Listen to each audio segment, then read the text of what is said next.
माऊलीच्या पहिल्या ओवीचं स्मरण करूयात. ओम नमो जियात्या वेद प्रतिपात्या जय जय स्वसंवेद्या आत्मरूपा.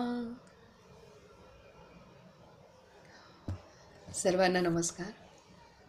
कालपर्यंत आपण बाबा मुक्तानंदांनी आपणाला सांगितलं की साधना सुरू झाल्यानंतर जेव्हा ते आपल्या गुरूंपासून दूर येवल्याला त्यांच्या गावी शेतामध्ये असलेल्या झोपडीमध्ये साधना करत होते, त्यावेळेला त्यांना अनंत अनुभव आले की त्यामध्ये साधनेचे उच्च कोटीचे अनुभव होते.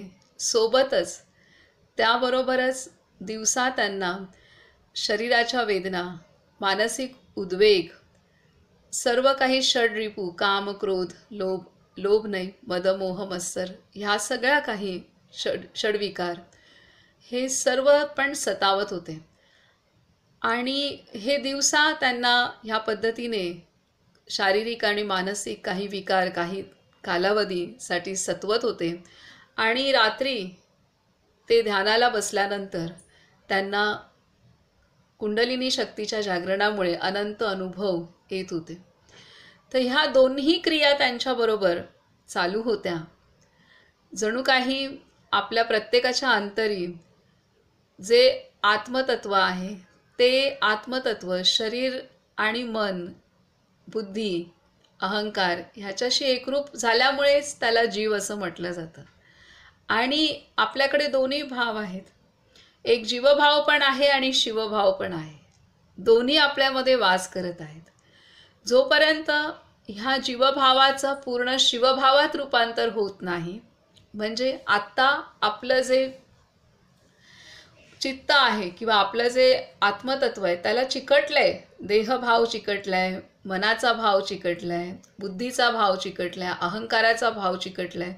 त्याच्यामुळे त्या आत्मतत्वाला जीव असं म्हटलं जातं. परंतु हे आत्मतत्व ज्या वेळेला ह्या शरीरभावापासून बाजूला होईल, म्हणजे हा जो जीवात्मा आहे त्याला जीवात्मा असंही म्हटलं जातं, त्याला जीवभाव असंही म्हटलं जातं. तर जेव्हा तेच आत्मतत्व पण त्याच्यातनं ते जे लेप आहे शरीराशी चिकटलेपणा, मनाशी चिकटलेपणा, बुद्धीशी, अहंकाराशी, हे जेव्हा गळेल एक एक एक एक आवरणं, त्यावेळेला मग हा जीवाचा शिव होतो. परंतु ही जी प्रोसेस आहे, ही जी घटना आहे ती क्षणात होण्यासारखी नाही आहे की जादूची कांडी फिरवली आणि ते आपल्याला लहान असताना की काय ते काही दाखवायचे, मधनंच कबूतर आलं किंवा काय आलं, तर हे ते जादूच्या प्रयोगात होतं तसं. परंतु जीवभावाचा शिवभाव होत असताना क्षणात तसं होत नसतं. अनुग्रहाची शक्ती आपल्या आतमध्ये सद्गुरु तत्व प्रवेश करतात. अनुग्रहाच्या शक्तीच्या माध्यमातून भगवंत तत्व, ती ऊर्जा प्रवेश करते. परंतु ती ऊर्जा प्रवेश केल्यानंतर तिचं जे काम सुरू होतं, तर त्यावेळेला जीवभावातून जीवाचा शिव व्हायला, नराचा नारायण व्हायला काही कालावधी जातो. तो कालावधी एका जन्मापासून काही जन्मांचा असू शकतो, काही क्षणांचा असू शकतो, काही तासांचा, वर्षांचा असू शकतो, प्रत्येकाच्या प्रारब्धानुसार.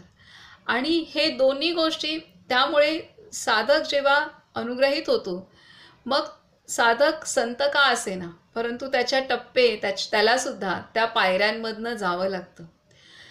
संत जे झाले किंवा बाबा मुक्तानंद हे आपल्यासारखेच होते आणि त्यांना अनुग्रह झाल्यानंतर त्यांच्यामध्ये सुद्धा ह्या अवस्था त्यांना पार कराव्या लागल्यात. आपल्या सर्वच संतांना ह्या अवस्था पार कराव्या लागलेल्या आहेत. माऊलीसारखी अद्भुत आहे की जी बालयोगिनी आहे आणि जी, परंतु जे संसारी संत आहेत त्यांना या अवस्थातनं जावं लागलेलंच आहे. तर त्यामुळे इथे आपणाला जे बाबा मुक्तानंदांनी त्यांचा अनुभव जो खुला भांडार करून आपल्यासाठी दिलेला आहे, त्यातनं आपल्याला शिकण्यासारखी ही गोष्ट आहे की बाबा मुक्तानंदांना पण हे सर्व शरीर भाव, मनाचे भाव सतावत होते. आणि आता त्यांच्या मानाने आपण कितीतरी खालच्या पातळीवर आहोत किंवा अत्यंत सामान्य आहोत. तर त्यामुळे जसे बाबा मुक्तानंद घाबरून नाही गेले, डगमगले नाही, त्यांनी धीर सोडला नाही, त्यांनी त्यांच्या गुरूंवरची श्रद्धा निष्ठा, साधनेवरची श्रद्धा निष्ठा, भगवंतावरची आस्था ही सोडली नाही, शास्त्रावरची आस्था सोडली नाही. तसंच आपण सुद्धा आपल्याला सुद्धा असे अनुभव जेव्हा आपल्या मनाची स्थिती वर खाली होते किंवा शरीराची किंवा बुद्धीची किंवा काही अनुभूती आपल्या संसारातल्या अनेक अडचणी, तर तिथे हिंमत न हारता आपण सुद्धा नेटाने हा प्रवास चालू ठेवला पाहिजे जसा त्यांनी चालू ठेवलेला आहे.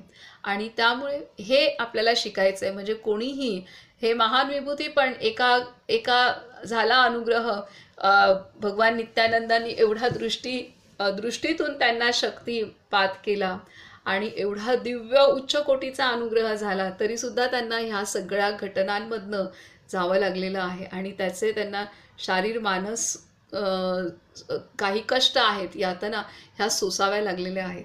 तर ही प्रोसेस आहे. जसं आपण शाळा शिकतोय, आपण रोजचं जीवन जगण्यासाठी जी आपली भाजी भाकरी आहे, आपला संसार चरितार्थ ह्याच्यासाठी 1लीतून 10वीपर्यंत घेतो, नंतर ग्रॅज्युएशन करतो, नंतर पोस्ट ग्रॅज्युएशन जे काही, तर तशाच पद्धतीने हा अभ्यास आहे, आपल्याला कसोशीने करणं गरजेचं आहे. आता कालचं जे बाबा मुक्तानंदान, आणि इथे दुसरी गोष्ट बाबांची महत्त्वाची आहे की बाबांचा सत्संग होण्यासाठी अनेक गावकरी येत होते. कोण त्यांना जेवण देत होतं, कोण त्यांना त्यांची इथली झाडलोट करत होतं, कोण धुपारती करत होतं आश्रम त्यांच्या कुटीमध्ये येऊन. आणि जसं तो सहवास बाबांचा जसा ह्या सर्व जीवांना होता, गावकऱ्यांना आवश्यक होता, तसंच बाबा मुक्तानंदांनी त्यांचा सत्संग पण घेतलेला आहे. ही खूप मोठी गोष्ट आहे की त्यांना बाबा मुक्तानंदांनी त्यांची मदतही घेतली आहे की कोणाला जे येत आहे, भजन येत आहे, अभंग येतोय, ते गायला सांगून त्यांची ऊर्जा पण त्यांनी त्यांच्याकडून घेतलेली आहे आणि आपल्या साधनेसाठी त्यांना सुद्धा साथी सहयोगी त्यांनी करून घेतलेलं आहे. ही महत्त्वाची गोष्ट आहे. त्यामुळे सत्संगाशिवाय प्रगती अध्यात्मात नाही आहे, हे पण तितकंच महत्त्वाचं आहे. आणि आपल्या संतांनी ती सत्संगती आपल्यापेक्षा सामान्य साधकांकडून पण त्यांनी घेतली आहे आणि शोषली आहे. तर आज आता आपण पुढे वाचूया. आणि दुसरं महत्त्वाचं आपल्याला सांगितलं आहे की अशा पद्धतीने ह्या टप्प्याटप्प्यातच आपली प्रगती होणार हे तर निश्चित झालं. आणि त्याच टप्प्यातून संतांची प्रगती झालेली आहे. संतांच्या मानाने आपण फारच सामान्य आहोत, तर आपल्याला थोडा अधिक कालावधी नक्की लागणार आहे. दुसरं महत्त्वाचं म्हणजे घाबरून न जाता, बाबा मुक्तानंदांनी एक अनुभव सांगितला साधकांचा की वेगवेगळे अनुभव येतात, वेगवेगळ्या काम वासना किंवा विकार मनात येतात, तेव्हा साधकांना पण किंवा काही 2-3 अनुभूती सांगितल्या की साप चावलाय, सर्पदंश झालेला आहे असा अनुभूती. तर त्या अनुभूती पण ऊर्जेचं जागरण झाल्यामुळेच आहेत, हे महत्त्वाची गोष्ट आहे. आणि त्यासाठी त्यांनी सांगितलेलं आहे की विविध अनुभूती असतात आणि त्याने घाबरून न जाता आपण सहवास केला पाहिजे अनुभवपूर्ण ग्रंथांचा आणि अनुभवपूर्ण संतांचा. आणि त्यांचा सहवास आपण केला तर आपण धैर्याने ह्या मार्गात, साधनेच्या मार्गात, अभ्यासाच्या मार्गात आपण पुढे जाऊ की बाबा मुक्तानंद सांगतायत. वाचूया. ते आपल्याला सांगतायत की ज्ञानेश्वर महाराज, संत तुकाराम, जनार्दन स्वामी इत्यादी महानुभाव संतांनी यांचे वर्णन केले आहे. सिद्ध ज्ञानी ऋषीमुनींची वचने म्हणजे मानव मात्रासाठी प्रगट झालेले पूर्ण सत्य परमात्मदर्शन होय, पूर्ण सत्य परमात्मदर्शन होय. ही गोष्ट खरी आहे. त्यांनी परमात्मा आणि जीवात्मा यांचा पूर्ण विचार करून, साधनाद्वारा संशोधन करून सत्य तेच लिहिले आहे. पुढे सांगतायत अजून की म्हणून अनुभवपूर्ण ग्रंथ आणि अनुभवी संत यांची आपल्याला फार गरज असते. त्यांनी संशोधन केले, त्यांनी आतमध्ये पूर्ण अनुभवलेलं आहे आणि मग सत्य तेच लिहिलेलं आहे. आणि त्यामुळे अनुभवपूर्ण ग्रंथ आणि अनुभवी संत यांची आपल्याला फार गरज आहे. म्हणून स्वाध्याय आवश्यक आहे की कुठेही आपण शिकत असू, काही असू, तरीसुद्धा संत वचनं ही आपल्याला त्यांनी अनुभव घेतल्यामुळे आपल्या हृदयात आणि आपण हृदयाला भिडतात. दुसरी गोष्ट, आपण चालत असताना जे अडथळे येणार असतात ते त्यांनी पार केलेले असतात. त्यामुळे आपल्याला ती मार्गदर्शक आहेत. आता पुढे सांगतायत. पुढचं टॉपिक आहे कालचं. अजून एक सुंदर गोष्ट हे होती, ती पण आपण वाचूया परत एकदा.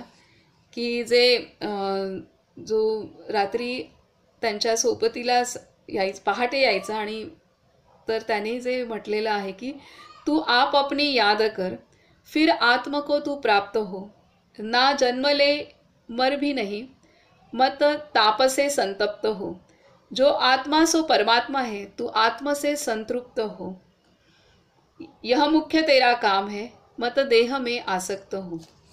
हे पण आपण पक्क केलं पाहिजे. हे लिहून पण पाठवेन. खूप सुंदर पंक्ती आहेत ह्या. आता आजचा विषय आहे की रक्तेश्वरी. रक्तेश्वरी म्हणून आजच्या विषयाचा टॉपिक आहे.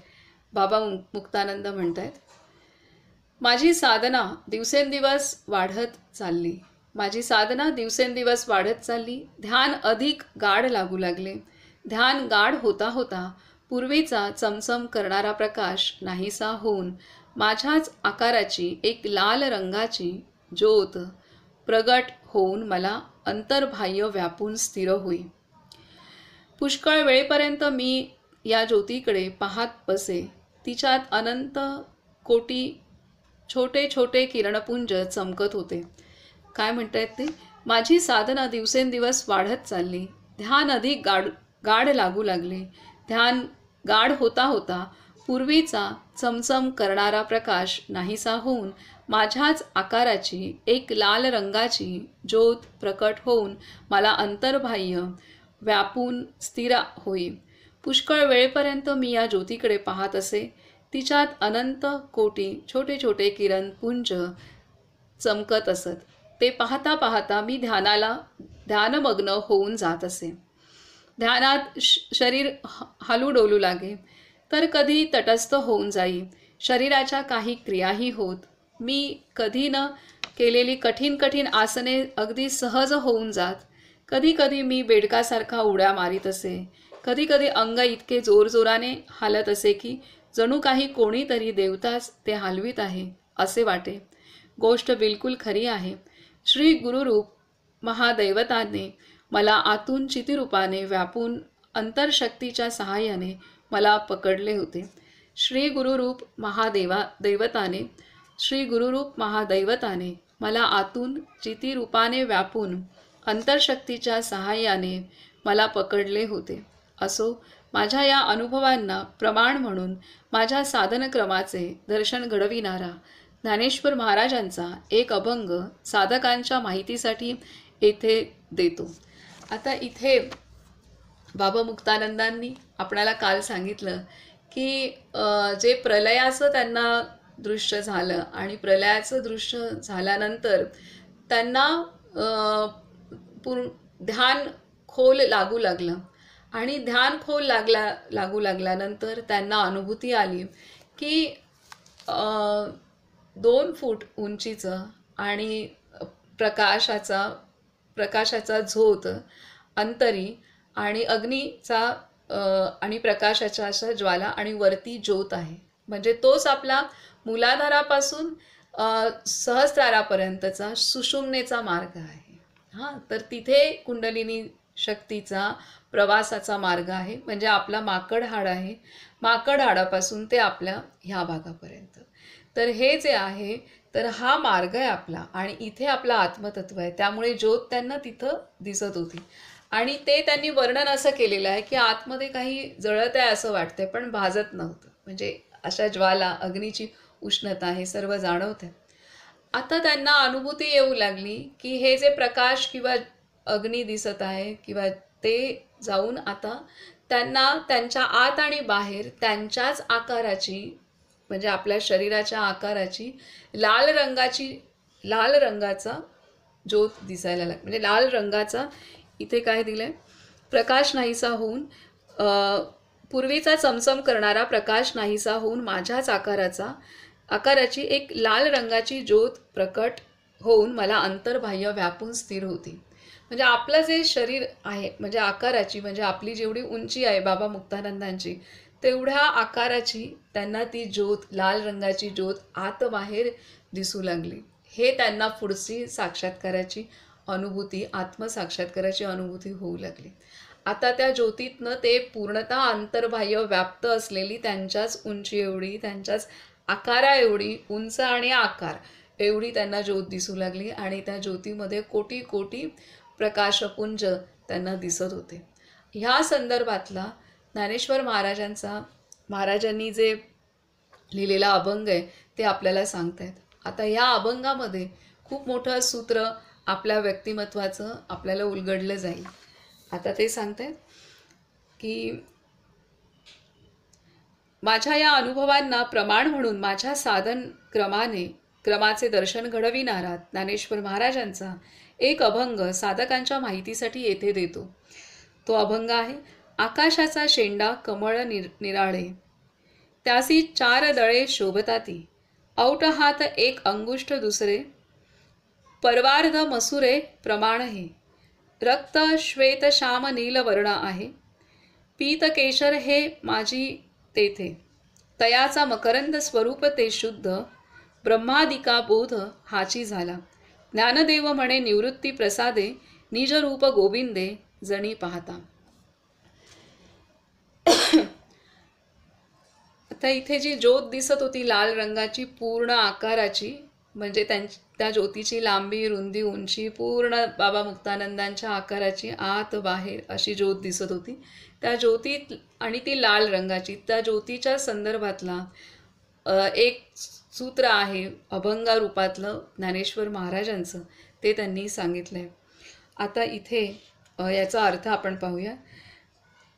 बाबा म्हणतात, सर्व गुरुजनांचे पूर्ण गुरु योगेश्वर, ज्ञानी यांचे चक्रवर्ती आणि प्रेमिकांचे सम्राट अशा पूज्य प्रातस्मरणीय ज्ञानेश्वर महाराजांनी सिद्ध योगाच्या साऱ्या गती, गुरुकृपेने प्राप्त होणारी स्थिती आणि साधना काळात अनुभवाला येणाऱ्या सूक्ष्मातिसूक्ष्म दृष्टांतांचे आपल्या या अभंगात वर्णन केलेले आहे.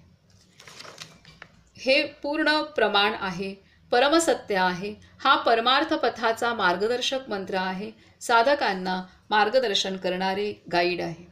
आता ह्या ज्या अनुभूती येत आहेत त्या अनुभूती नक्की काय आहेत ह्याचं चिंतन रात्रीला त्यांना अनुभूती यायच्या. सकाळी ते आंब्याच्या झाडाखाली बसायचे, त्याच्यावर चिंतन चालायचं, हे मला काय काय दिसलं, काय काय होतंय, हे सगळं चालायचं. आणि त्यावेळेला हे सर्व अभंग तुकाराम महाराजांचे, माऊलींचे, अनेक संतांचे त्यांना उपयोग धावून आले.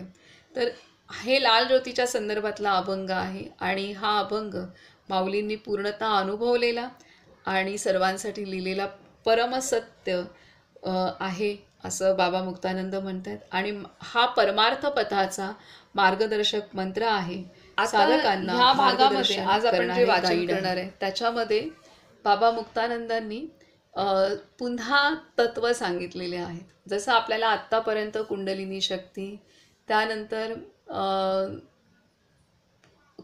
सुषुम्ना नाडी, त्यानंतर प्राणाचे प्रकार पंचप्राण, त्यानंतर उदानवायूच्या संदर्भात पण सांगितलं की उदानवायू सुषुम्नेच्या इथे स्थित असतो. आणि त्यानंतर आपणाला हे सांगितलं की दीक्षा म्हणजे काय, मंत्र म्हणजे नक्की काय होतं, अनुग्रह म्हणजे नक्की काय होतं, हे असे विविध जे तत्व आहेत ते तत्व आपणाला शिकवले. आता आजचा जो भाग आहे तो सुद्धा तत्वाचा आहे की आता ते आपण वाचणार आहोत की साधना करत असताना जे अनुभव येतात किंवा जे पण प्रत्येक साधकाला ना काही ना काहीतरी, भले ते अनुभव लक्षात नाही येतील पण जे काही बदल होतात ते कसे होतात, आपल्या शरीरात काय काय होतं, तर त्या संदर्भातलं आजचं जे वाचन आहे ते आपल्याला सिद्धांत आहेत, तत्व आहेत. तर आता आपण बघूया. अभंगाचा पुरा भावार्थ असा. माऊली म्हणतात की आकाशाचा शेंडा म्हणजे नखशिखांत एक पूर्ण शरीररूपी कमळ. आकाशाचा शेंडा म्हणजे काय आहे की आपलं पूर्ण नखशिखांत एक पूर्ण शरीररूपी कमळ, आपलं शरीर कमळासमान आपण अनुभवूयात. एक पूर्ण शरीररूपी कमळ, त्याला 4 पाकळ्या आहेत. सर्वांनी आपलं शरीर कमळ समजून घेऊया. आता बसलेलो आहेत, कमळ आहोत आपण सगळे, आणि त्याला 4 पाकळ्या आहेत. या 4 पाकळ्या 4 प्रकारच्या, या 4 पाकळ्या 4 प्रकारच्या, 4 रंगांच्या आणि 4 आकारांच्या आहेत. 4 पाकळ्या आहेत ह्या कमळाला, आपल्या शरीराच्या कमळाला. त्याला 4 आकार आहे. 4ही पाकळ्यांना आपापले आकार आहेत, आपापले रंग आहेत, 4 प्रकारच्या आहेत. प्रत्येक पाकळीचा काही विशिष्ट महिमा आहे. प्रत्यक्ष दिसणारे आपले स्थूल शरीर ही पहिली पाकळी आहे. पहिली पाकळी आपण दिसतोय आता एकमेकांना, तर ते शरीर आहे. ही आपली सर्वांची पहिली पाकळी आहे, जी आपण पाहू शकतो. ती लाल रंगाची आहे. ही पहिली पाकळी लाल रंगाची आहे. ज्या शरीरात आम्ही निद्रा घेतो आणि स्वप्न सृष्टीचा अनुभव घेतो, ते अंगुष्ठ प्रमाण सूक्ष्म शरीर ही दुसरी पाकळी आहे. तिचा श्वेतवर्ण आहे. तिसरी पाकळी म्हणजे कारण शरीर. त्याचा आकार परवार्धाच्या म्हणजे अनामिकेच्या अग्रभागा इतका असतो. ह्याचा कृष्णवर्ण आहे. चौथी पाकळी म्हणजे महाकारण शरीर. ते तिळा एवढे लहान आहे. ते निळ्या रंगाचे आहे. हे चौथे शरीर फार महत्त्वाचे आहे. अति तेजोमय आहे. साधनेचे मूळ आहे. अंतरंगातील परमोच्च दृष्टांत आहे. आता पहिली पाकळी आपल्या सगळ्यांमध्ये आपण कमळं आहोत. 4 पाकळ्यांची कमळं आहोत आपण सगळे. त्यातली पहिली पाकळी आहे ती लाल रंगाची आहे. आणि ही पहिली पाकळी लाल रंगाची, आणि त्या पाकळीचं त्यांना ध्यानामध्ये अंतर्बाह्य दर्शन होत होतं. आणि ती पाकळी कशी आहे, त्यांना कसं दर्शन झालं? पूर्णतः तेजाचे, कोटी कोटी तेजाचे पुंज असलेली पाकळी आहे. आता आपल्याला आपली जाणीव, आपली साधना तेवढी नाही, त्यामुळे आपल्याला हे स्थूल दिसतंय. परंतु त्यांना जो अनुग्रह झाला आणि त्यांची जी साधना, त्यांची तळमळ, तपस्या, त्याग, ह्यामुळे त्यांना पहिली पाकळी प्रत्यक्षात कशी असते, तर ती लाल रंगाची आणि पूर्णतः तेज प्रकाशाने भरलेली अशी ती आहे. तर ही पहिली पाकळीचं त्यांना साक्षात्कार झाला. आता ते सांगतात दुसरी पाकळी कशी आहे, की ज्या शरीरात आपण निद्रा घेतो, झोपतो, स्वप्नसृष्टीचा प्रत्यक्ष अनुभव घेतो, ते सूक्ष्म शरीर. सूक्ष्म शरीर ही दुसरी पाकळी, आणि तिचं हे कसं आहे, ती अंगुष्ठ प्रमाण आहे. अंगठ्या एवढी आहे ती, आपल्या अंगठ्या एवढी ही दुसरी पाकळी, आणि तिचा रंग पांढरा आहे. तिसरी पाकळी आहे कारण शरीर.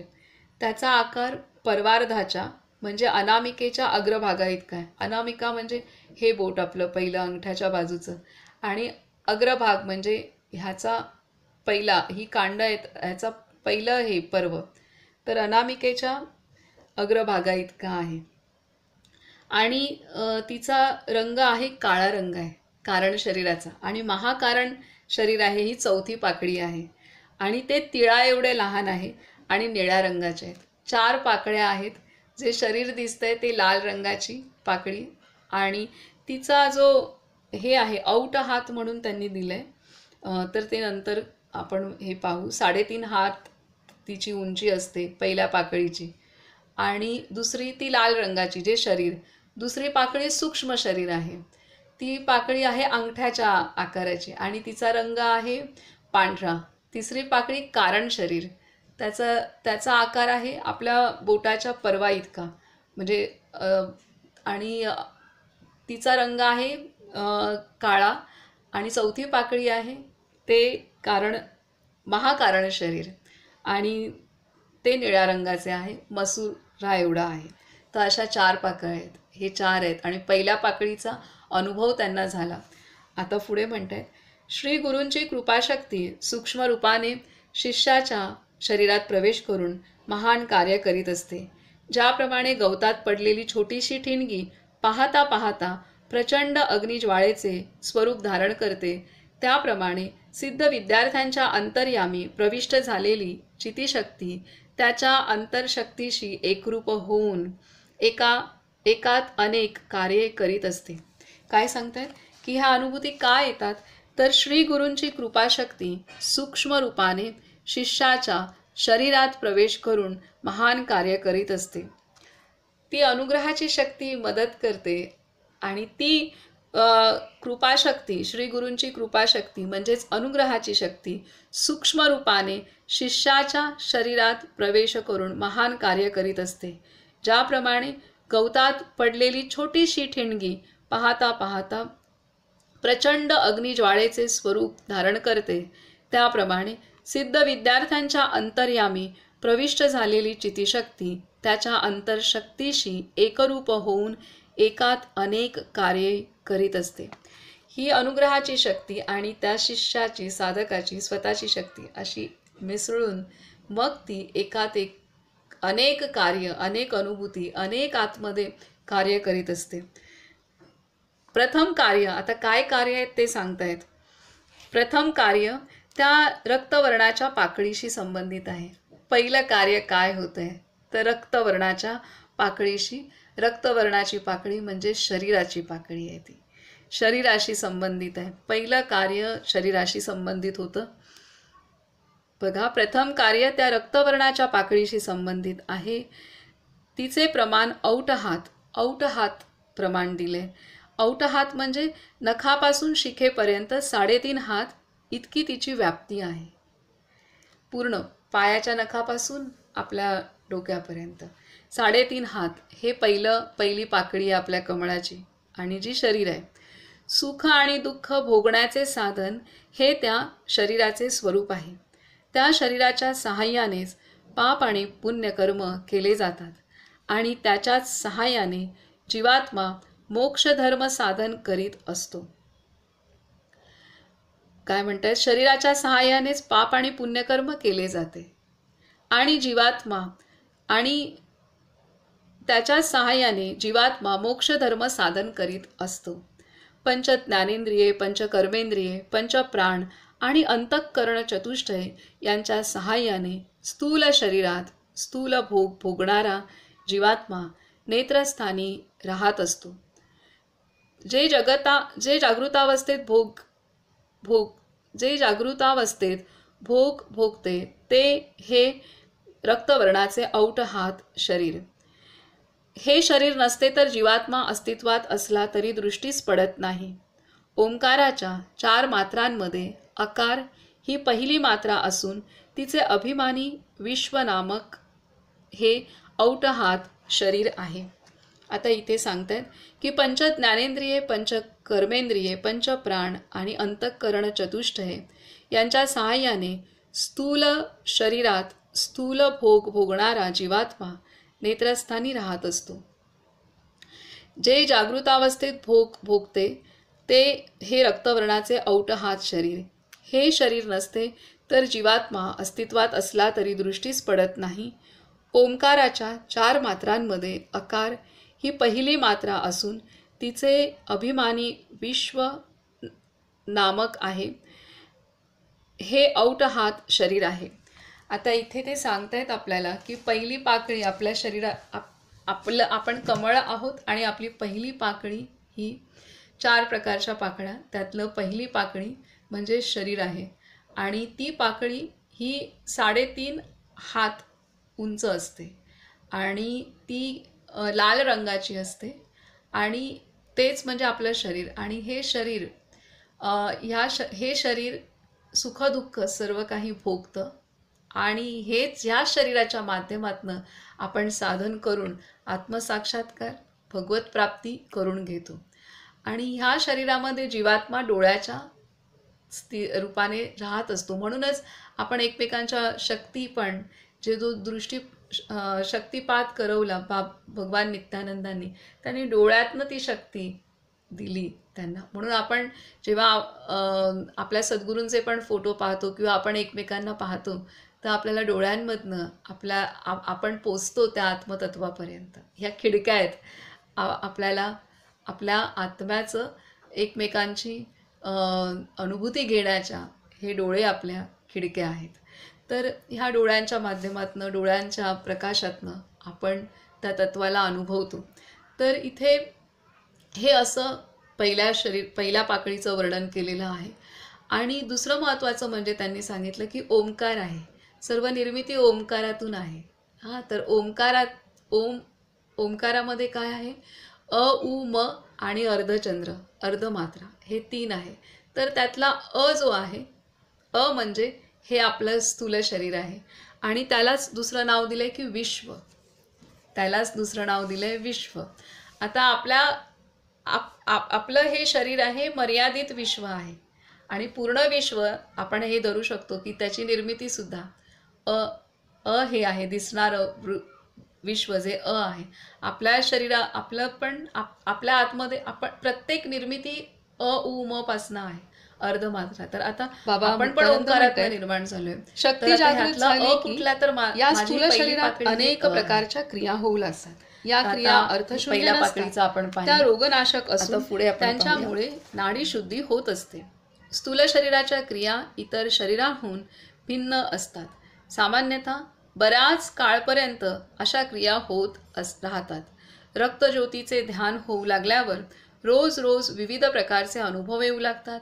त्यामुळे दिवसेंदिवस एकाग्रता वाढत जाते आणि त्याचबरोबर नाडीशुद्धीही होत जाते.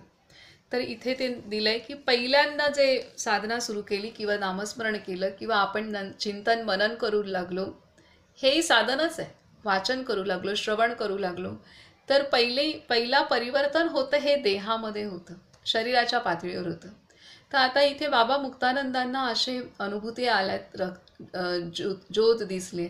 आपल्याला तसं यायला वेळ लागेल, परंतु आपणही आता जेव्हा आपण एकत्रित ध्यान करतो किंवा बसतो किंवा ऐकतो, तेव्हा आपल्याला पण एक उत्साह, चैतन्य, जी मरगळ दिवसभराची असते किंवा आपण कुठल्याही अवस्थेत असो तरी आपण काही जेव्हा साधन करतो एकत्रित आहे, आपण अमनस्क स्थितीत जातो, क्षणात जातो आणि आपल्या शरीरामध्ये एक उत्साह, चैतन्य, काही जणांना व्हायब्रेशन्स पण जाणवत असतील, काही जणांना टवटवीतपणा पण जाणवत असेल, उत्साह पण जाणवत असेल, तर ही सुद्धा अनुभूतीच आहे. तर ही कमी लेखू नये, ही सुद्धा अनुभूतीच आहे. तर आपल्याला आपल्या पातळीवरती असं होईल. हे संत आहेत, ते अनंत जन्मांची त्यांची साधना सोबत असल्यामुळे त्यांना सुरुवातीलाच मोठ्या मोठ्या अनुभूती होतात. त्यांचा अनुग्रहसुद्धा त्या कोटीने होत असतो, पटीने होत असतो. तर ही आहे. पण आपल्याला आपल्या शरीराच्या पातळीवर पण होतं आणि इथेच मग काय होतं, नाडीशुद्धी होत असताना आपल्याला ज्ञानेश्वरीमध्ये 6व्या अध्यायात सांगितलं आहे की नाडीशुद्धी म्हणजे आपल्या स्थूल देहामध्ये चैतन्य अनुभव येईल, उत्साह अनुभव येईल. त्याच वेळेला आपल्याला काही आजार, काही लक्षणं असे त्रासदायक पण अनुभवायला येतात की डोकं दुखणं, म्हणजे वेगवेगळे त्रास की जे आधी नव्हते पण आता दिसत आहेत. तर हे शुद्धीचाच भाग आहे. आपल्या अनंत जन्माचा कर्माचा साठा जो असतो तो शरीराच्या माध्यमातून ह्यातनं निघत असतो. त्यामुळे म्हणजे हे आणि तेच बाबा मुक्तानंदांनी पण अनुभवलं की दिवसा त्यांना डोकं दुखणं, काय ठणकणं, अंग ठणकणं, हे सगळे जे प्रकार होते त्यांच्या ह्या पहिल्या पाकळीचं शुद्धीकरण सगळं ते होत होतं. तर हा काही कालावधी असू शकतो इथे त्यांनी दिलंय. आणि की नाडीशुद्धी होते आणि स्थूल शरीराच्या क्रिया इतर शरीरांहून भिन्न असतात. सामान्यतः बऱ्याच काळापर्यंत अशा क्रिया होत राहतात. म्हणजे हा कालावधी काही जास्त असू शकतो, किती काल प्रत्येकाच्या ह्याच्यानुसार, साधनेनुसार, कर्मभोगानुसार किंवा किती आतमध्ये शुद्धीची आवश्यकता आहे त्याच्यानुसार तो कालावधी असू शकतो. तर हे महत्त्वाची गोष्ट आहे. त्याच्यामुळे डगमग व्हायचं नाही. कुठलाही लक्षणं दिसली, काही दिसलं तरीसुद्धा आस्था, श्रद्धा, निष्ठा आणि हे कायम ठेवलं पाहिजे. तर आता इथे पुढे म्हणतात, आता त्यांनी दिलेलं आहे की तंद्रालोक म्हणून पुढचा टॉपिक सुरू होतोय, तंद्रालोक. तर इथे बाबा मुक्तानंद म्हणतात, माझा दिव्य शक्तिपात झाला आहे. आता इथे पहिल्या पाकळीचं झालं, रक्तेश्वरी म्हणून आहे तो भाग झाला. रक्तेश्वरी हा टॉपिक जो शरीराची संबंधित आहे, शरीर ही पहिली पाकळी आहे आणि साधना सुरू केल्यानंतर आपल्या शरीराच्या पातळीवरती आपल्याला काही सकारात्मक बदल जाणवतील, काही नकारात्मक पण बदल जाणवतील. तर ह्या सर्व जे बदल आहेत, हे सर्व बदल आपले नाडी शुद्ध किंवा शरीरशुद्धी होणं ह्यासाठी होतात. एवढं आपण ह्यातनं सार घेऊया. आता पुढचा टॉपिक ते घेत आहेत की तंद्रालोक. आता हे तंद्रालोक म्हणजे आपण म्हणतो तंद्री लागली, आता त्याच पद्धत तेच आहे. तर तंद्रालोक ह्या अंतर्गत आहे. बाबा मुक्तानंद नक्की काय सांगतायत तंद्रालोकाविषयी तर ते पाहूयात. माझा दिव्य शक्तिपात झाला आहे हे मला अद्याप नीट समजले नव्हते. मला 2 दिवसपर्यंत रक्तज्योतीबरोबरच इतरही अनेक भिन्न भिन्न ज्योतींची दर्शने होत असत. ध्यानावस्थेत माझी स्मृती पूर्ण जागृत असे. आनंदही होत असे. ज्योतिदर्शन होत असतानाच नग्न पुरुष, लहान मुले,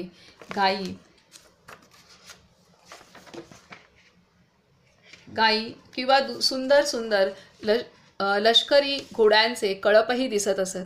कधी कधी आजूबाजूच्या गावांतली देवस्थाने आणि तिथल्या मूर्ती यांचीही दर्शने होत असत.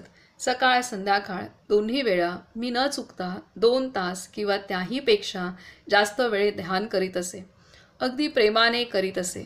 कधी कधी ध्यानात एक प्रकारची सात्विक नशा चढल्यासारखे होत असे. वा वा, काय मस्त नशा असे. पण ती पचवण्याची ताकद त्यावेळी माझ्यात नव्हती. काय म्हणतात, कधी कधी ध्यानात एक प्रकारची सात्विक नशा चढल्यासारखे होत असे. वा वा, काय मस्त नशा असे. पण ती पचवण्याची ताकद त्यावेळी माझ्यात नव्हती. नशेत मस्त झालो की झोपून जात असे. बसल्या बसल्या तंद्रालोकात जात असे. त्या ठिकाणीही निद्रेत गेल्यासारखे वाटले तरी नेहमीच्या निद्रेचे ते स्थान नव्हते. कारण त्या ध्यान तंद्रीच्या निद्रेत जे मस्तीयुक्त अनुभव येत किंवा दृष्टांत होत असत तसे नेहमी या झोपेतून उठल्यावर होत नसत. ध्यानतंद्रीच्या निद्रेत झालेले दृष्टांत पूर्ण सत्य होत असत. त्या दृष्टांतात जर मला एखादी भावी घटना दिसली तर ती तशी प्रत्यक्षात घडत असे. कुणी आलेला दिसला तर तो नंतर प्रत्यक्षातही येत असे. अशा प्रकारे ध्यानतंद्रीत असताना कोणत्या तरी लोकी जाऊन मी तिथे काही वेळ राहत असे. आनंदाच्या त्या मस्तीत पुन्हा पुन्हा रंगून जात असे. मग त्या दिवशी ध्यान विसर्जन झाल्यावर मी अगदी आनंदित, प्रेममस्त आणि उल्हासयुक्त होऊन जात असे आणि माझ्या शरीराची सारी दुर्बलता दूर होत असे. आता इथे दिले ते ध्यान करत असताना त्यांना तंद्रीमध्ये पण ते जायचे आणि म्हणजे झोपी जायचे, पण ती झोप जागरूक होती आणि नेहमीची झोप असते तशी नव्हती आणि त्यात त्यांना अनेक दृष्टांत दिसायचे. इथे त्यांनी दिले अनेक लोकांमध्ये पण जायचे. हे आहे म्हणजे सूक्ष्म यात्रासुद्धा ते ह्याच्यात करायचे. तर आता ते अनेक लोक आहेत काय ते त्या संदर्भात पुढे येईलच, इथे पुढे येणार आहे ते, आत्ता आपल्याला लक्षात नाही येईल. पण एवढं धरून ठेवू की ध्यानामध्ये ते वेगवेगळ्या लोकांमध्ये जायचे, त्यांना दर्शनं व्हायची आणि त्यांना अनेक दृष्टांत घटना दिसायच्या आणि नंतर त्या प्रत्यक्षात तशाच घडायच्या. तर ते सत्य होत होतं. आता आपणही अनेकदा अनुभवतो, अनेकांनी अनुभव घेतला असेल. अनेकदा आपल्याला काही घटनांचं आधीच लक्षात येतं, काही वेळेला स्वप्नात दिसतात, काही वेळेला संकल्पात येतात, अचानक चमकून जातं हे असं घडेल.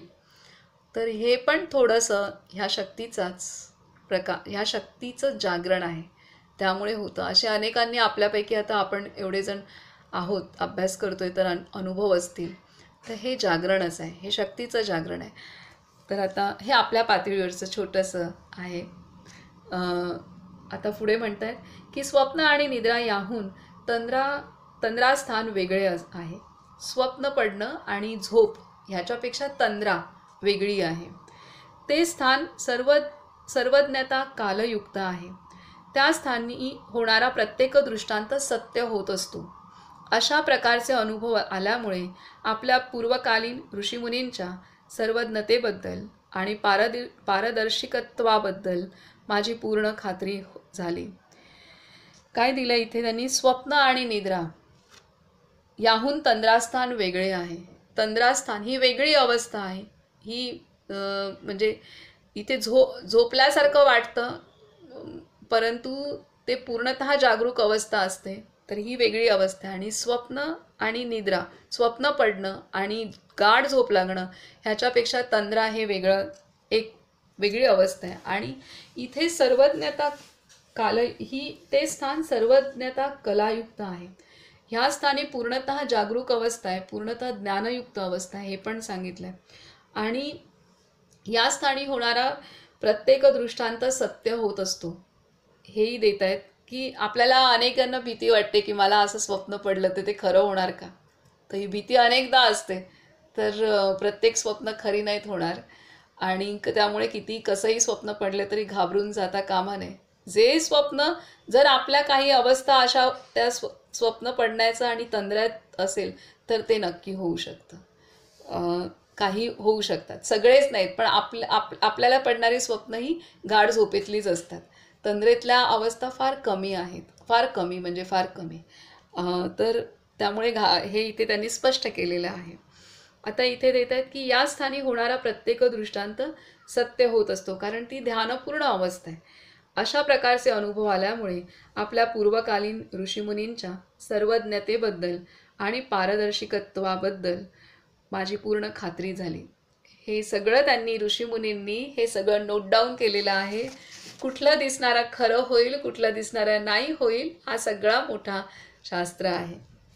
आता पुढे म्हणतात, त्या तंद्रीतून मी जागा झालो की पुन्हा तो माझा झोपाळा आणि तोच आम्रवृक्ष. म्हणजे ध्यान करत असताना त्यांना ध्यानाची खूप उच्च अवस्था यायची आणि उच्च अवस्था येताना पेलवायची नाही, ते झोपेत जायचे. आता म्हणजे आपल्याला पण अनेकदा होतं, आता आपली थोडी साधारण झोप आहे, आता आपण झोपेत जातो, गाढ झोपेत जातो, ती गोष्ट वेगळी, पण चांगली गोष्ट आहे, तेही हरकत नाही आहे. परंतु हे तंद्रामध्ये जात होते. आणि मग इथे देत आहेत की त्या तंद्रीतून मी जागा झालो की आता तंद्रीतनं मग ते जागे व्हायचे आणि झोपाळ्यावर येऊन बसायचे. त्या तंद्रीतून मी जागा झालो की पुन्हा तो माझा झोपाळा आणि तोच आम्रवृक्ष. त्या वृक्षाखाली बसून आज आपल्याला तंद्री कशी लागली, आपण गेलो होतो तो कोणता लोक असावा याचा मी विचार करीत असे. शक्तीच्या प्रेरणेने, परमस्वतंत्रतेने अशी तंद्री आपोआप लागत असे. अशा पद्धतीने आज आपल्याला ज्ञानेश्वर महाराजांच्या अभंगाच्या आधाराने आपण सर्व कमळ झालोय. आज पहिली पाकळी ही शरीराची आहे, जी लाल रंगाची आहे. आणि त्या पाकळीचा आकार जो आहे, त्या पाकळीचा आकार आपल्या 3.5 हात आहे, म्हणजे पूर्ण शरीरभर आहे. आणि ओंकारातलं अ ने ही पाकळी तयार झालेली आहे. तर असे हे पहिली पाकळी आहे. आणि म्हणूनच ध्यान करत असताना आपल्याला शरीराचं शिथिलीकरण, शरीराला सुद्धा महत्त्व देणं आवश्यक आहे. म्हणून डायरेक्ट बसायचं नाही, तर शरीराचं शिथिलीकरण आपल्याला डोक्यापासून पायापर्यंत आवश्यक आहे.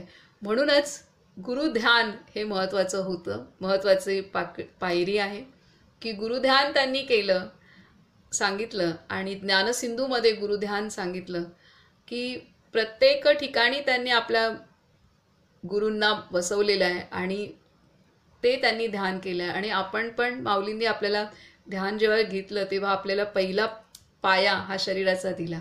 तर त्याच्यामुळे आपण आता विपश्यनेहून आल्यानंतर आपण ध्यानाचा पण सराव व्यवस्थित करू. तर त्यामुळे प्रत्येक गोष्टीचं महत्त्वाचं आहे, शरीर, मन, बुद्धी, चित्त, अहंकार आणि मग आत्मतत्व. तर ही पहिली पाकळी आहे. तर आणि ही जेव्हा ध्यान सुरू करतो तेव्हा ह्या पहिल्या पाकळीमध्ये परिवर्तन व्हायला सुरुवात होतं. आणि त्याचाच परिणाम म्हणून सकारात्मक आणि काही लक्षण वेदनायुक्त, काही सकारात्मक असे होत असतात. आणि ह्या दोन्ही गोष्टी आपल्या शरीरशुद्धी, प्रत्येक पेशीमध्ये तो प्रकाश पूर्ण विकसित व्हावा आणि आपला नाडी शुद्ध व्हावा यासाठी होत असतो.